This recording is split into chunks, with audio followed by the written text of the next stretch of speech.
존경하는 국민 여러분, 국회의장과 국회의원 여러분, 저는 오늘 지난 2년 반 동안의 재정운영 성과와 2020년도 예산안을 국민과 국회에 설명드리고 협조를 부탁드리고자 합니다. 지난 2년 반 동안 정부는 우리 경제와 사회의 질서를 사람 중심으로 바꾸고 안착시키기 위해서 노력해 왔습니다. 잘 사는 시대를 넘어 함께 잘 사는 시대로 가기 위해 혁신적 포용국가의 초석을 놓았습니다.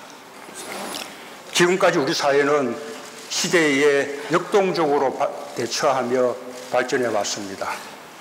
부모 세대가 이룩한 경제적 토대 위에 아들, 딸 세대들이 민주주의의 가치를 정립했습니다. 우리가 책임 있는 중견국가, 민주국가로 성장한 것은 모든 세대, 모든 국민의 땀방울이 모아진 결과입니다. 우리 사회는 지금 개인의 가치가 커지고 인권의 중요성이 자리 잡아가고 있습니다. 모든 사람의 노력을 보장하는 공정한 사회를 추구하고 있습니다. 그만큼 다양한 목소리가 나오기 시작했고 서로에 대한 이해와 다름에 대한 관용과 다양함 속의 협력이 어느 때보다 절실한 시대가 되었습니다. 지금은 우리가 가야 할 목표에 대해 다시 한번 마음을 모을 때입니다. 수십 년 동안 못해왔던 우리 소재, 부품, 장비 산업의 국산화와 수입 다변화에서 불과 100일 만에 의미 있는 성과가 나타나고 있습니다. 대기업이 중소기업에 먼저 손을 내밀어 함께 맞잡았고 국민들의 응원으로 잠재되어 있던 우리 과학기술이 기지개를 켰습니다. 새로운 시도는 낯설고 두려울 수 있지만 우리의 의지가 모아지면 무엇이든 해낼 수 있다는 것을 우리는 확인했습니다.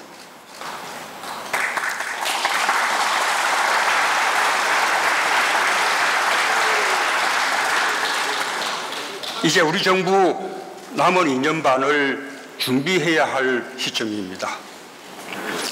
혁신적이고 포용적이고 공정하고 평화적인 경제로 함께 잘 사는 나라를 만드는 것이 우리가 가야 할 길이라고 믿습니다. 이러한 방향으로 마련한 내년도 예산안에 대해 국회가 함께 지혜를 모아주시기 바랍니다. 존경하는 국민 여러분, 의원 여러분, 재정의 과감한 역할이 어느 때보다 요구됩니다. 저성장과 양극화, 일자리, 저출산 고령화 등 우리 사회의 구조적 문제 해결에 재정이 앞장서야 합니다. 미중 무역 분쟁과 고무역주의 확산으로 세계 경제가 빠르게 악화되고 무역 의존도가 높은 우리 경제도 엄중한 상황을 맞고 있습니다. 재정이 적극적인 역할을 하여 대외 충격의 파고를 막는 방파제 역할을 해야 합니다. 나아가서 우리 경제의 활력을 살리는 마중물 역할을 해야 합니다. 재정 건전성을 우려하는 분도 계십니다. 우리가 계속해서 관심을 가지고 중요하게 여겨야 할 점입니다. 하지만 대한민국의 재정과 경제력은 더 많은 국민이 더 높은 삶의 질을 누릴 수 있도록 하는데 충분할 정도로 성장했고 매우 건전합니다. 정부 예산안대로 해도 내년도 국가 채무 비율은 GDP 대비 40%를 넘지 않습니다. OECD 평균 110%에 비해 비교할 수 없을 만큼 낮은 수준이고 재정 건전성 면에서 최상위 수준입니다. 최근 IMF는 올해 세계 경제 성장률이 2009년 글로벌 금융위기 이후 최저를 기록할 것이라고 전망하면서 세계적 경기 화강을 극복하기 위해 재정 지출을 과감하게 늘리라고 각 나라에 권고했습니다. 특히 독일과 네덜란드와 우리나라를 재정 여력이 충분해서 재정 확대로 경기에 대응할 수 있는 나라로 지목했습니다. 세계경제포럼의 국가경쟁력 평가에서도 한국은 141개국 가운데 13위를 기록했습니다. 2016년 26위에서 크게 올라갔고 우리 정부 출범 이후 2017년부터 올해까지 3년간 연속해서 17위, 15위, 13위로 상승하고 있습니다. 특히 우리는 거시경기 안정성과 정보통신 분야에서 2년 연속 1위를 차지했습니다.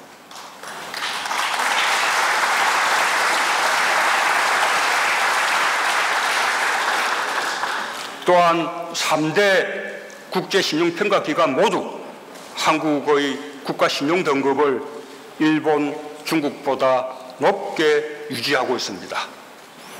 우리 경제의 견실함은 우리 자신들보다도 오히려 세계에서 높이 평가하고 있는 것입니다.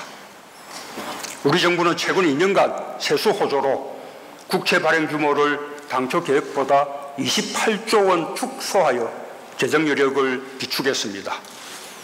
내년도 적자 국채 발행 한도를 26조 원 늘리는 것도 이미 비축한 재정 여력의 범위 아니라는 말씀을 드립니다. 지난 2년 반 동안 재정의 많은 역할로 혁신적 포용국가의 초석을 놓았습니다. 재정이 마중물이 되었고 민간이 확산시켰습니다. 그러나 이제 겨우 정책의 성과가 나타나기 시작했을 뿐입니다. 우리 경제가 대파고를 넘어 활력을 되찾고 국민들께서도 삶이 나아졌다고 체감할 때까지 재정의 역할은 계속되어야 합니다. 우리가 지금 제대로 대응하지 않으면 머지않은 미래에 더 큰 비용을 치르게 될 것입니다. 내년도 확장 예산이 선택이 아닌 필수인 이유입니다.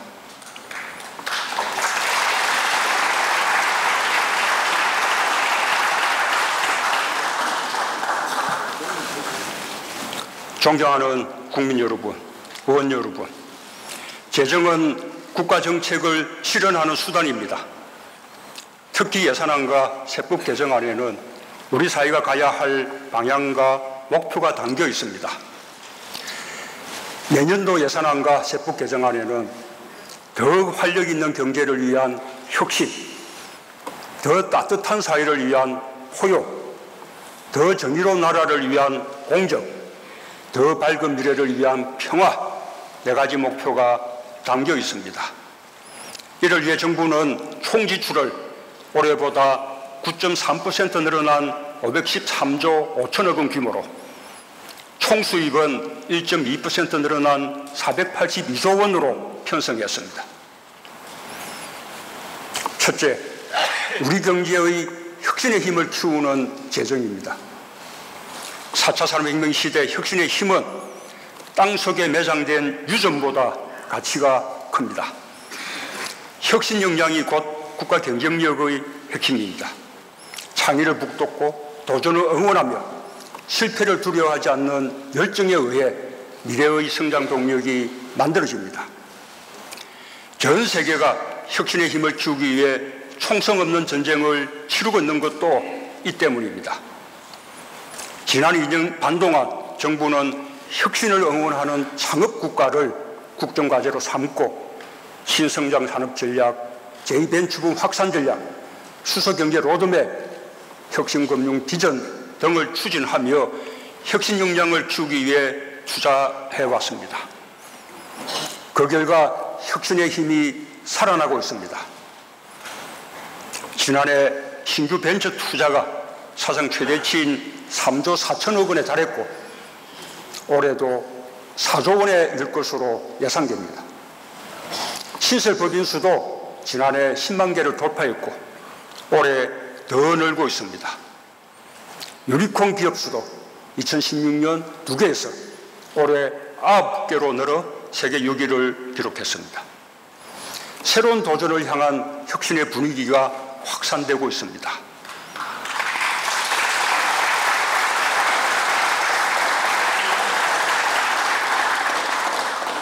그러나 아직도 제2 벤처붐의 성공을 말하기에는 이릅니다.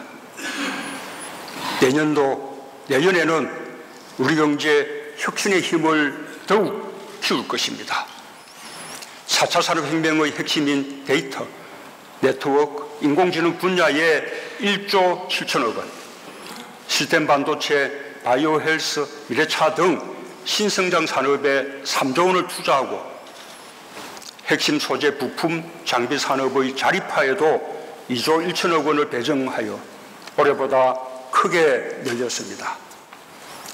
세계 경제 둔화에 따른 수출 투자 부진을 타개하기 위해 무역금융을 4조 원 이상 확대하고 기업 투자에 더 많은 세제 인센티브를 부여하겠습니다. 지역에서부터 혁신과 경제 활력이 살아나도록 생활예술시 국가균형발전 프로젝트, 규제자유 특구 등 지역경제 활력 3대 프로젝트도 본격 추진할 것입니다. 둘째, 우리 사회의 포용의 힘과 공정의 힘을 키우는 재정입니다. 우리 사회의 그늘을 보듬고 갈등을 줄이며 혁신의 과실을 모두가 함께 누리게 될 때 국가 사회의 역량도 더불어 높아집니다. 그것이 포용입니다. 공정은 혁신과 포용을 가능하게 하는 기반입니다.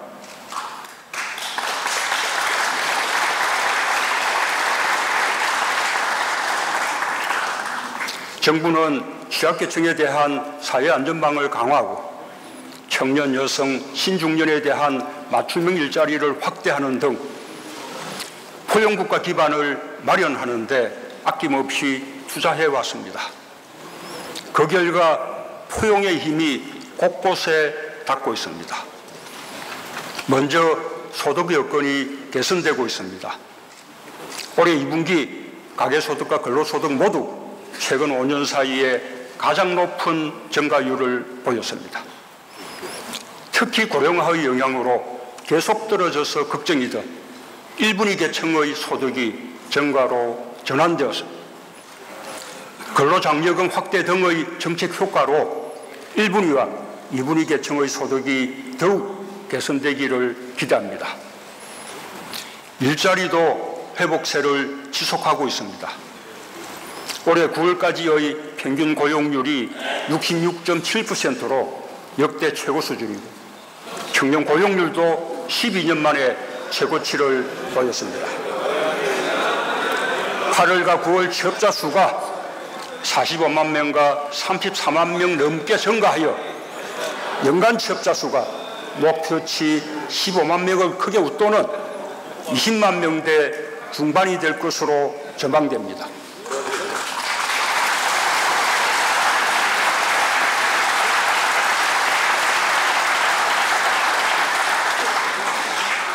상용직 비중도 올해 평균 69.5%로 최고치를 기록했고 고용보험 가입자도 50만 명 이상 늘어 일자리의 질도 개선되고 있습니다.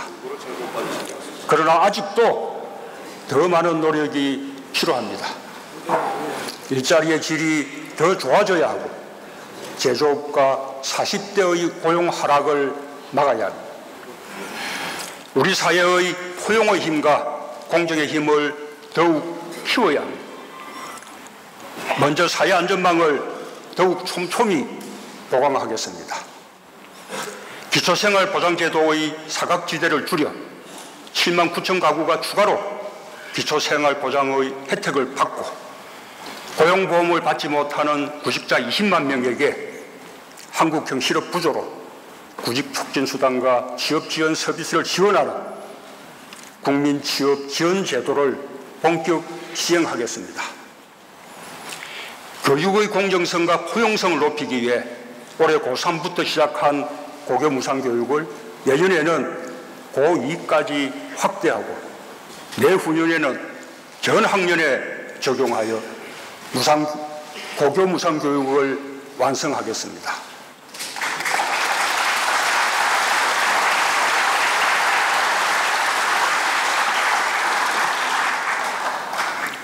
청년은 우리 사회의 미래입니다. 청년 임대주택 29,000호를 공급하고 청년청 추가고용 장려금과 청년 내일 체험 공제를 더욱 확대하겠습니다. 여성의 사회 참여가 높아질수록 사회는 더욱 성숙하고 발전합니다. 고령화의 대안이기도 합니다.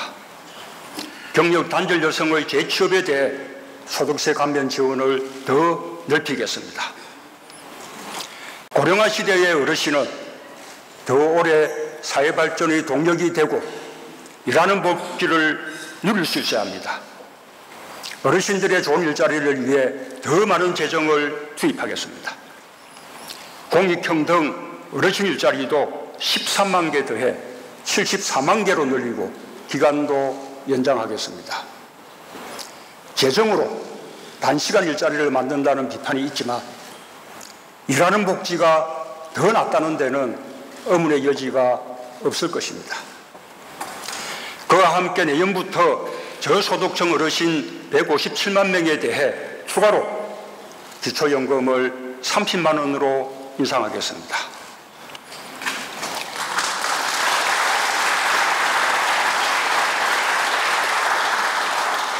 자영업자와 소상공인은 우리 경제의 당당한 주체입니다. 긴급 경영 안정자금 융자와 특례 신용보증을 대폭 늘리는 한편 온누리 상품권과 지역사랑 상품권도 크게 늘려 총 5조 5천억 원 발행하겠습니다.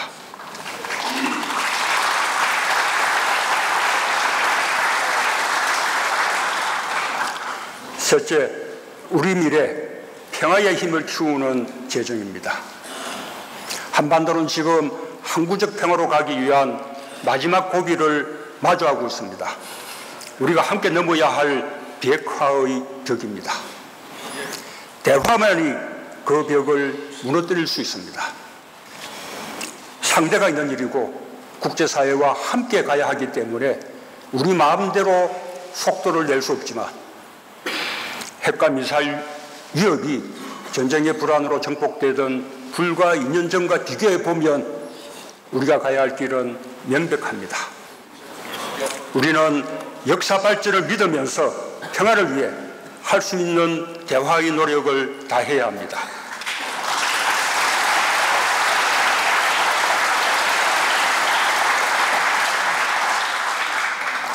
우리의 운명을 남에게 맡기지 않고 우리 스스로 결정하기 위해 반드시 필요한 것이 강한 안보입니다. 지금 우리의 안보 중점은 대북 억지력이지만 언젠가 통일이 된다 해도 열강 속에서 당당한 주권 국가가 되기 위해선 강한 안보 능력을 갖춰야 합니다.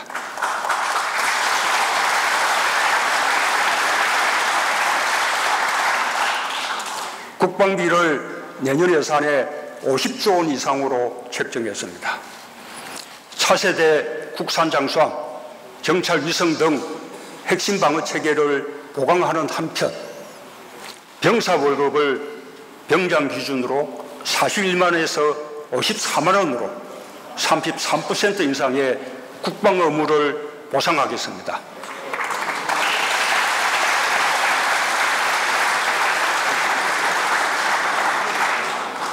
국제사회에 책임 있는 역할을 다하고 지지와 협력을 넓혀가기 위해서도 최선을 다하겠습니다. 공공외교와 ODA 예산을 대폭 늘려 평화와 개발의 선순환, 지속가능한 성장을 지원하겠습니다. 특히 4대 강국과 신남방, 신북방과 같은 전략지역을 중심으로 집중 정액하겠습니다. 한반도의 평화가 정착되면 우리 경제는 새로운 기회를 맞게 될 것입니다. 남북 간 철도와 도로를 연결하고 경제, 문화, 인적 교류를 더욱 확대하는 등 한반도 평화와 경제 협력이 선순환하는 평화경제 기반 구축에도 힘쓰겠습니다. 북한의 밝은 미래도 그 토대 위에서만 가능할 것입니다. 북한의 호응을 촉구합니다.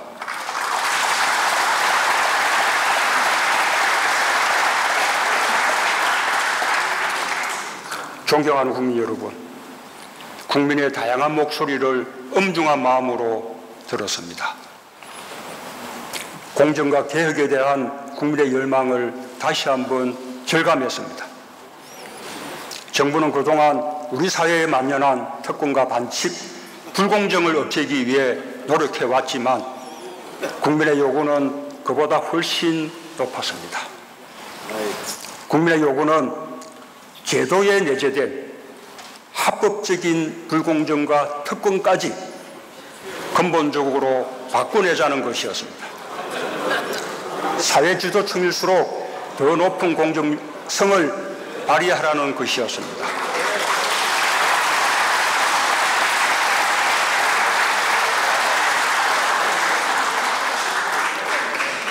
대통령으로서 무거운 책임감을 갖겠습니다. 공정이 바탕이 되어야 혁신도 있고 포용도 있고 평화도 있을 수 있습니다. 경제뿐 아니라 사회, 교육, 문화 전반에서 공정이 새롭게 구축되어야 합니다. 국민의 요구를 깊이 받들어 공정을 위한 개혁을 더욱 강력히 추진하겠습니다.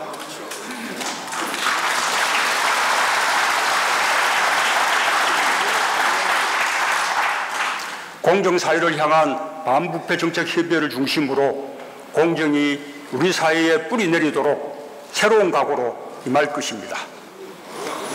공정경제는 혁신적 포용국가의 핵심 기반입니다.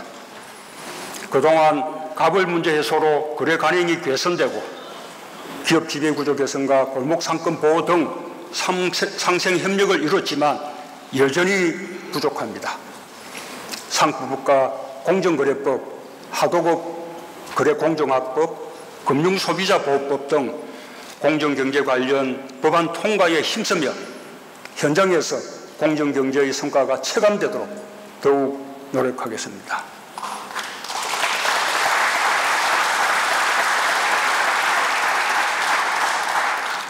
국민들께서 가장 가슴 아파하는 것이 교육에서의 불공정입니다.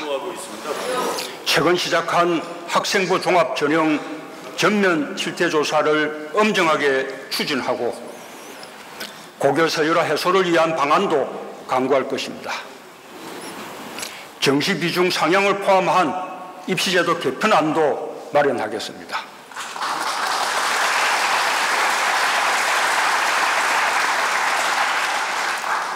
채용과 관련해서는 공공기관 채용 실태 조사와 감사원 감사를 진행했고 공공기관 블라인드 채용과 정규직 전환 등을 통해 공정채용과 채용비리 건절을 추진하고 있습니다.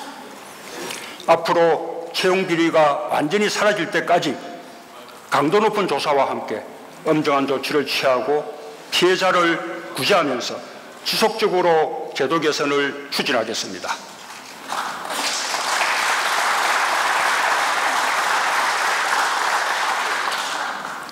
탈세, 병력, 직장 내 차별 등 국민의 삶 속에 존재하는 모든 불공정을 과감하게 개선하여 국민의 기대에 부응하겠습니다. 존경하는 국민 여러분, 의원 여러분, 최근 다양한 의견 속에서도 국민의 뜻이 하나로 수렴하는 부분은 검찰 개혁이 시급하다는 점입니다. 어떤 기관도 국민 위에 존재할 수는 없습니다. 엄정하면서도 국민의 인권을 존중하는 절제된 검찰권 행사를 위해 잘못된 관행을 바로잡아야 합니다.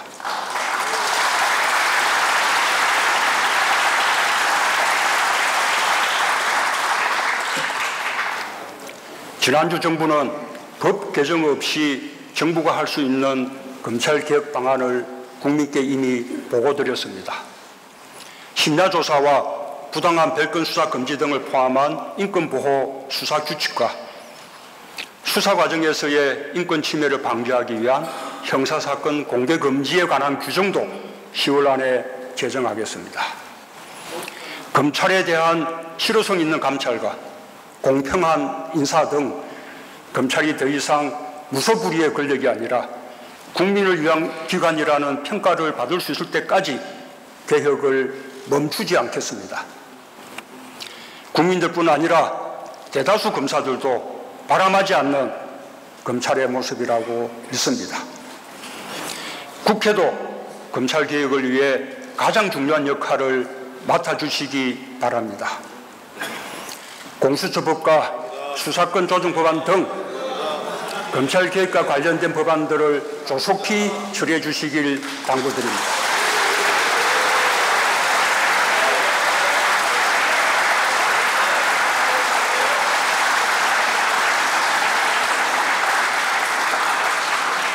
공수처의 필요성에 대해 이견도 있지만 검찰 내부의 비리에 대해 지난날처럼 검찰이 스스로 엄정한 문책을 하지 않을 경우 우리에게 어떤 대안이 있는지 묻고 싶습니다. 공수처는 대통령의 친인척과 특수관계자를 비롯한 권력형 비리에 대한 특별사정기구로서도 의미가 매우 큽니다.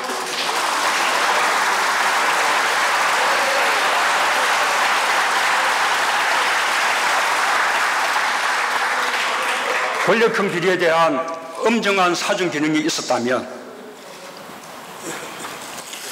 국정농단 사건은 없었을 것입니다.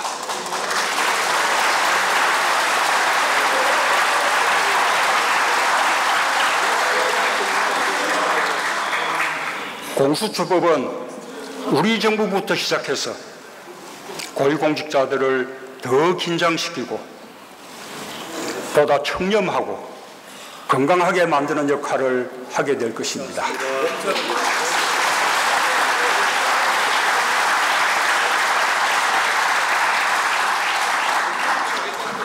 민생과 안전에 대한 국민의 요구도 미룰 수 없습니다. 내년에 근로시간 단축이 확대 시행됨에 따라 탄력 근로제 등 보완 입법이 시급합니다. 그래야 기업이 예측 가능성을 가질 수 있습니다. 4차 산업혁명에 대응하기 위한 데이터 3법과 기술 자립화를 위한 소재 부품 장비 특별법도 시급히 처리되어야 합니다. 벤처투자 촉진법, 농업소득보전법, 소상공인 기본법, 유치원 3법 등 많은 민생 법안들도 국회에 계류 중입니다. 국민 안전과 재난 대응 강화를 위한 소방공무원 국가직 전환법과 청년 여성들을 위한 청년기본법, 가정폭력처벌법 등 안전 관련 법안들과 국회 선진화를 위한 국회법도 계류 중입니다.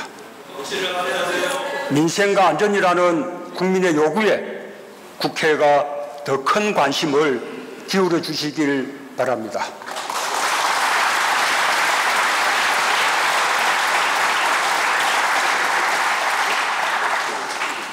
최근 야당에서 입시제도, 공공기관 채용, 승진, 낙하산 인사, 노조의 고용세습, 병역, 납세제도 개혁, 대중소기업 공정거래, 비정규직의 정규직 전환, 부동산 문제 해결 등 공정과 관련한 다양한 의제를 제시했습니다. 여야 정이 마주 앉아 함께 논의하면 충분히 성과를 낼 수 있는 부분이 많습니다. 국회의 입법 없이는 민생 정책들이 국민의 삶 속으로 스며들 수 없습니다. 특히 국민 통합을 위해서라도 얽힌 국정의 실타래를 풀기 위해 여야정 국정상설협의체를 약속대로 가동하고 여야 정당 대표들과의 회동도 활성화하여 협치를 복원하고 20대 국회 유종의 미를 거두게 되길 바랍니다.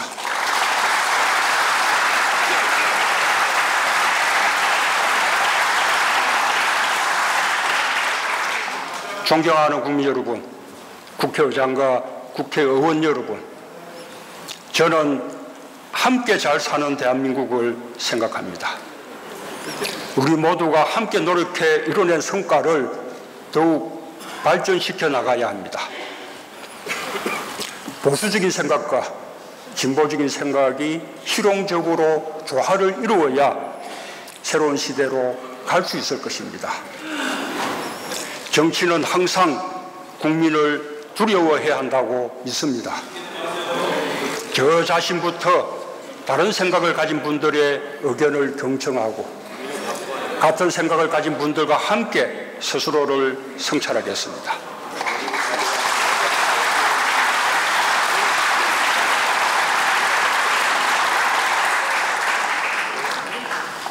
과거의 가치와 이념이 더 이상 통하지 않는 시대가 되었습니다.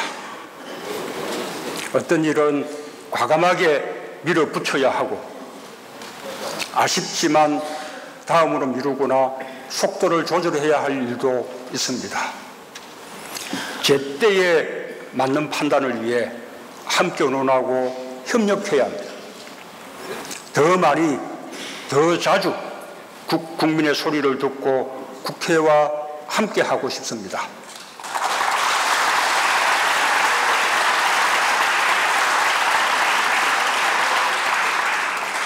마지막 정기국회를 맞이한 만큼 산적한 민생 법안들을 조속히 매듭짓고 내년도 예산안과 세법 개정안도 법정 기한 내에 처리하여 20대 국회가 민생국회로 평가받길 기대합니다. 혁신의 힘, 포용의 힘, 공정의 힘, 평화의 힘을 키우고 함께 잘 사는 나라, 아무도 흔들 수 없는 강한 경제가 민의의 전당 국회에서부터 실현되길 희망합니다.